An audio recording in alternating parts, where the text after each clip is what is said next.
And we now turn to Washington State, which on Tuesday will become the second state to allow the legal sale of recreational marijuana.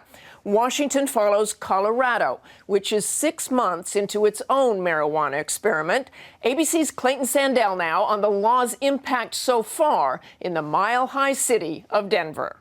Have your IDs ready! Depending on who you ask, we think the whole world's watching right now. Colorado's legal marijuana experiment was either going to bring a harmless new gold rush or plunge the state into reefer madness. Under the influence of the drug, he killed his entire family with an axe. $9.07. 6 months since the first ever recreational pot shops opened here, Colorado is finding out what's working and trying to fix what isn't. $60. So far this year, recreational marijuana dealers have raked in nearly $70 million, giving the state $11 million in new tax revenue. Tourism isn't suffering either. The government still makes a lot of money off of arresting people for this where I live. Half of Linda Andrews' customers come from out of state. So we're constantly seeing people that are so excited just to be here because they come from some place that it doesn't exist. But with the good comes the bad.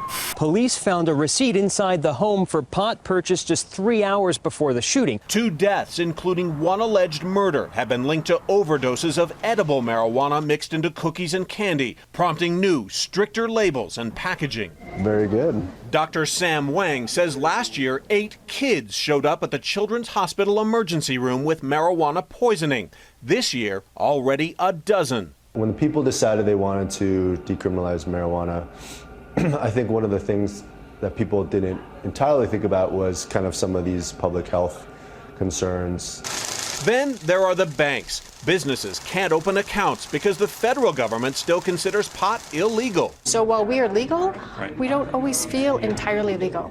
Heavily armed private security firms are thriving. We look for anything suspicious. Hired to move piles of cash from stores to secret vaults. We don't like to say how much our clients have in their store. Pot advocates who argue weed is less harmful than alcohol point out overall crime is down, though any connection to marijuana is hazy. The system of regulation is actually safer for the public than an unregulated black market. They've been closely watching in Washington State, where recreational stores open this week. There you go, brother. Thank you. Hoping to avoid the growing pains felt in Colorado, ganja's ground zero. For This Week, Clayton Sandell, ABC News, Denver.